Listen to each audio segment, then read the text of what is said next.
Namaskar, welcome to my YouTube channel. Today we are going to discuss about chapter 5 of science, 5th class, plant reproduction. Reproduction in plant is a process by which plants multiply to produce more of their own kind. As you all, plants are very important part of our life. They give us food, shelter and medicines. They make our world beautiful and are very important for us. But in this chapter we will discuss about how they are produced or how their population increases. What is reproduction by seeds? Seeds are produced inside the fruit. All flowering plants reproduce by forming seeds. Seeds of a plant differ from the seeds of other plants in their number, shape, size, texture and color. You must have seen so many fruits and so many seeds. As you know, when we are eating mango, then the remaining hard part in the mango is its seed. Similarly, in some of fruits, seeds are present inside. They are very small in size. For example, papaya, watermelon, muskmelon and apple. This is the picture of a bean seed. It has two parts. First is seed coat and second is scar. Seed core is the external covering. It is of different colors in different seeds. They protect them from rubbing against rough surface. The scar is on one side of seed. This is the place where the seed is attached to wall of fruit. On top of the scar we will find a small hole. The seed absorbs water through this hole.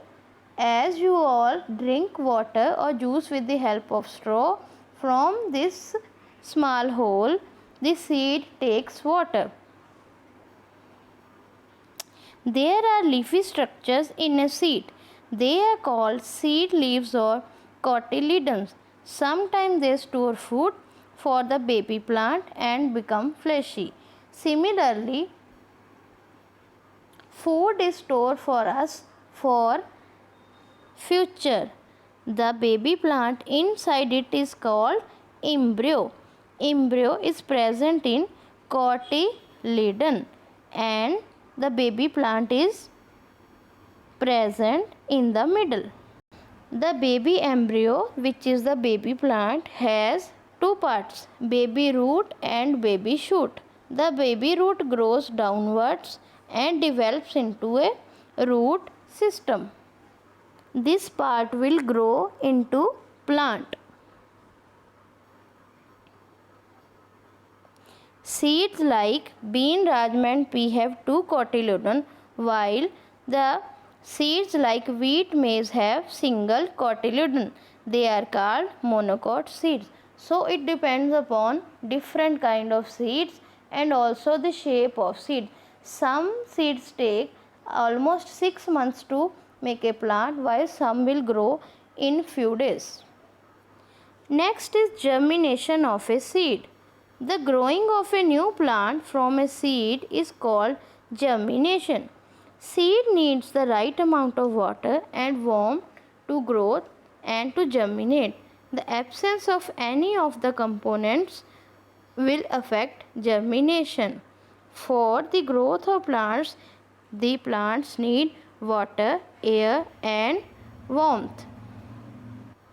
In the picture, stages of seed germination are shown. The seed first absorbs water through its tiny hole. This softens the seed coat so it ruptures. The baby root comes out from the seed and it is called radicle.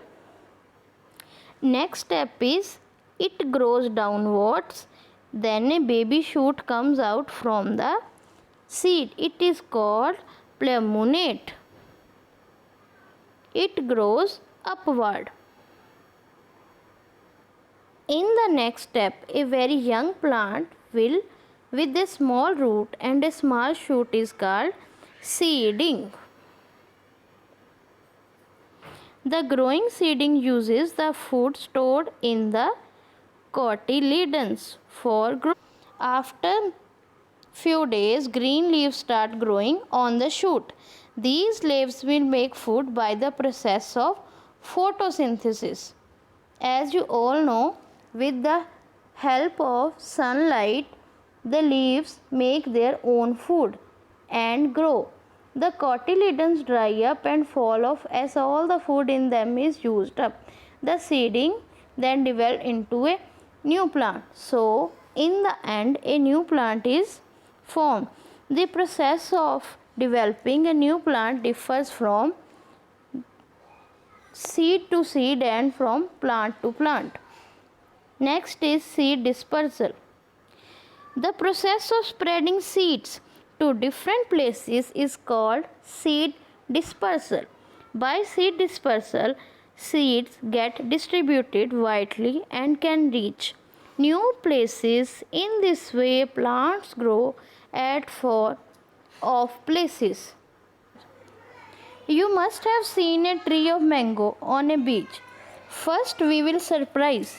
Next question is, who planted that tree? Dispersion of seed is done by many ways. Some of ways we will discuss. First is dispersion of seed by wind. Wind blows away seeds of plants which are very light in weight. For example, the madar seed, the sycamore seeds, the hyptex seeds and dandelion seeds with tufts of hair. Remember that size of seeds is an important factor in their dispersal.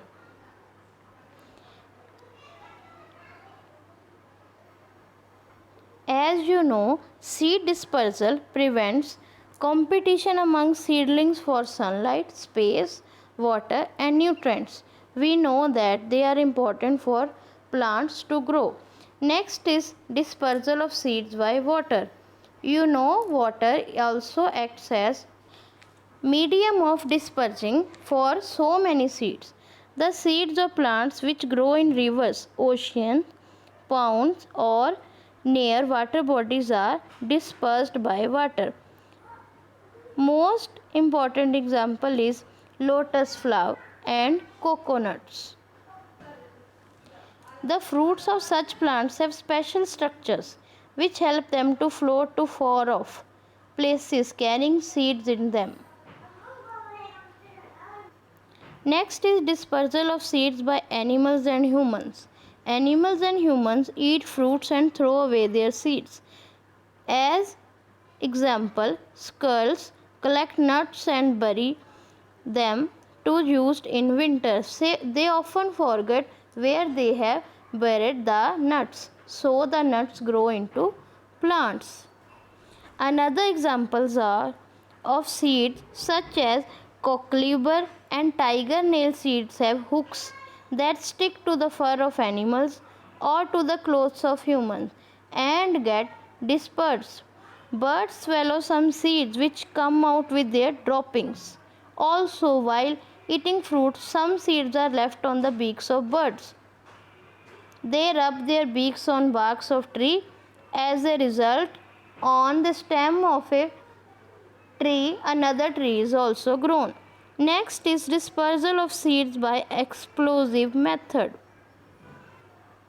Some plants have pods which explode and burst open when they get ripe and dry. They scatter the seeds in all directions. Examples are balsam, pea, ladyfinger, tamarind and geranium.